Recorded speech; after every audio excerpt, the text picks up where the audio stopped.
Once upon a time, there was a girl, and she had such beautiful and long hair that everyone who saw her could not take their eyes off. The strands were so light, just golden. Therefore, they called her Goldilocks. For all her beauty, she was a very naughty little girl.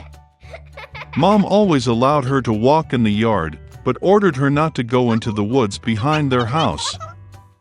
Goldilocks was very interested to know what is in that forest.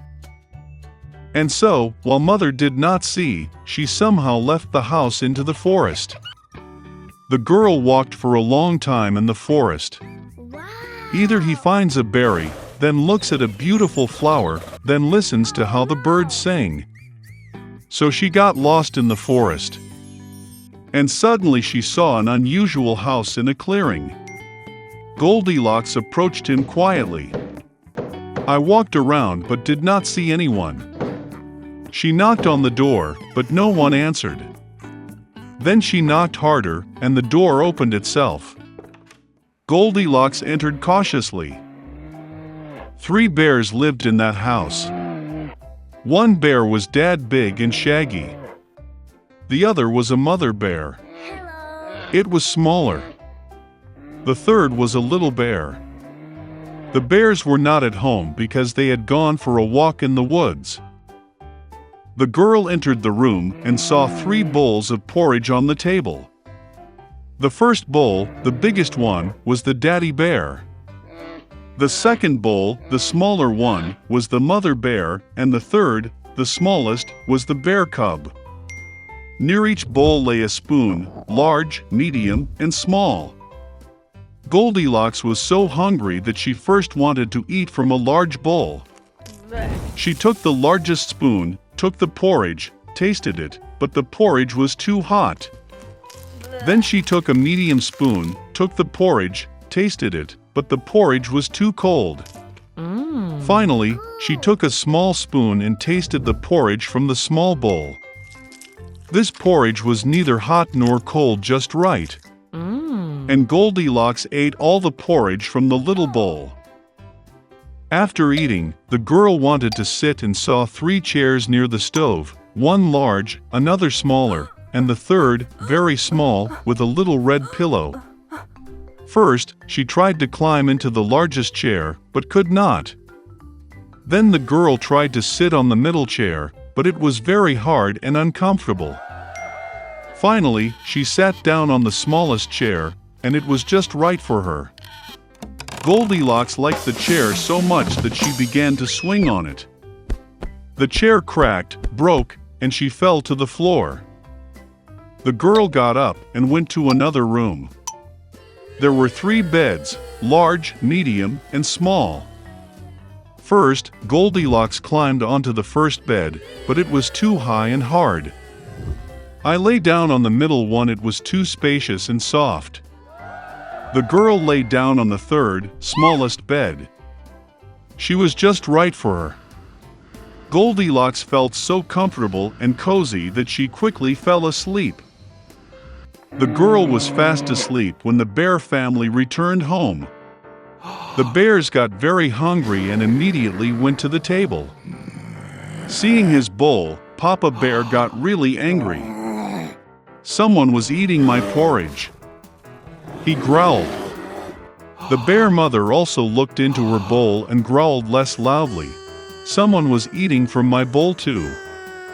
And the bear cub, seeing his empty bowl, cried loudly. Someone didn't just eat from my bowl, he ate all my porridge. The bears smelled something was wrong, left the table, and began to look around. Daddy Bear noticed that someone moved his chair and growled in a terrible voice. Someone was sitting on my chair. The bear mother looked at her chair and complained. Someone was sitting on my chair and moved it from its place. And then, the bear looked at his broken chair and again cried loudly.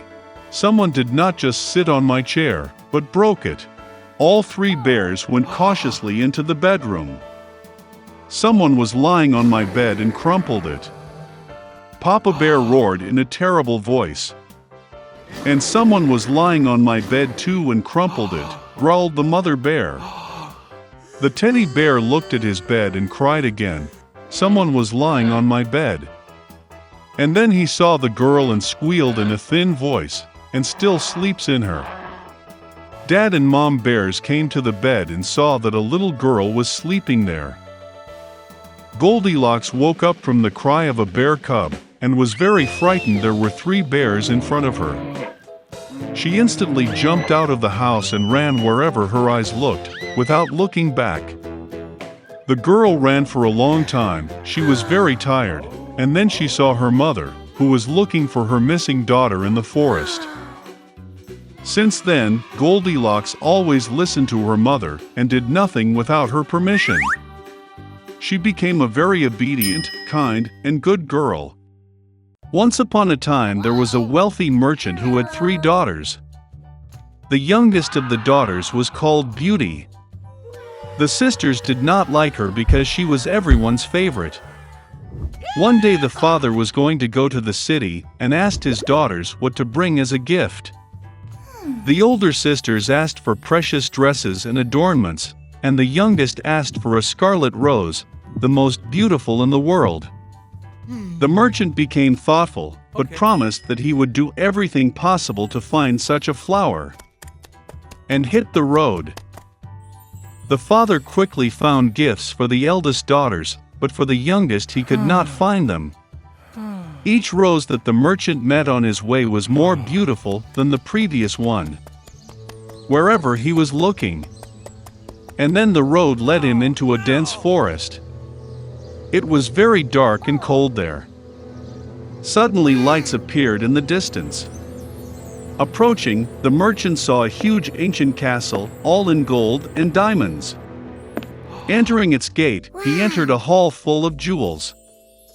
He saw that there was a table in the middle of the hall, and there were no dishes on it, and all the dishes were made of silver and gold. But the castle was empty, there was no one. The merchant thought that the owner would probably come any minute. He waited an hour, 2, 3, no one showed up. The merchant could not resist and sat down at the table. Having eaten from the belly, the old man hit the road. Driving along the alley, the merchant saw a rose bush of unprecedented beauty, and remembered the request of his youngest daughter. He drove up and picked the most beautiful rose.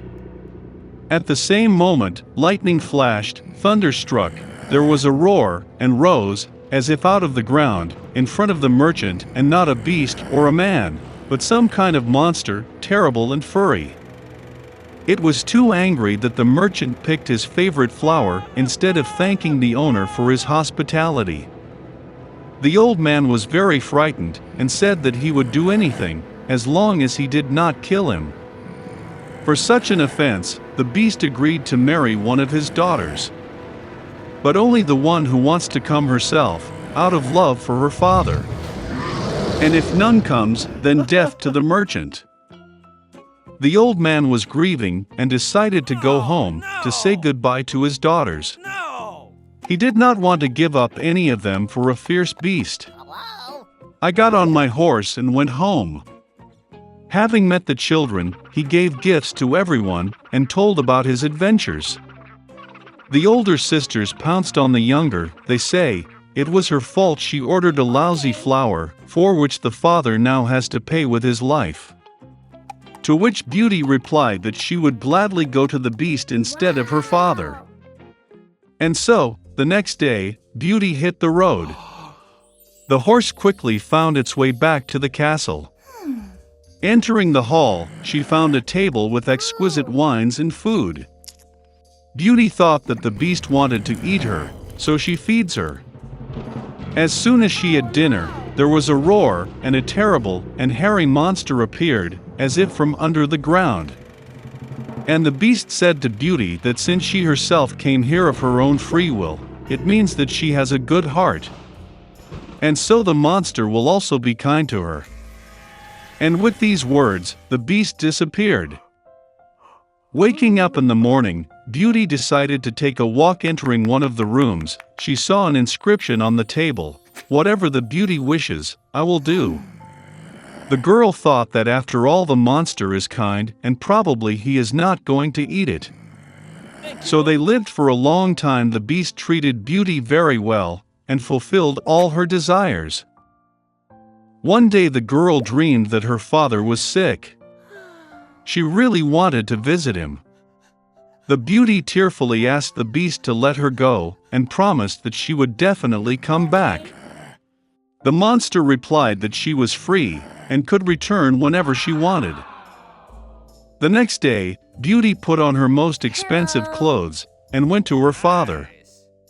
He was very happy to see his daughter safe and sound. Her sisters came running and saw that she had become even more beautiful and even dressed like a queen. A week later, Beauty had a dream that the beast was lying on the grass in the park and dying. She woke up in horror and decided to urgently return and cure him. When the girl approached the castle, she saw the lifeless body of the beast on the grass. Her heart was breaking with pity. The Beauty rushed to him with tears and kissed him. And at the same moment lightning flashed, thunder struck, the whole castle was lit up with a bright light, and music played everywhere.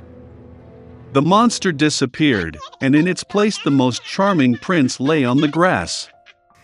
He told Beauty that this evil fairy had bewitched him and turned him into a monster, until a young beautiful girl fell in love with him and wanted to get married.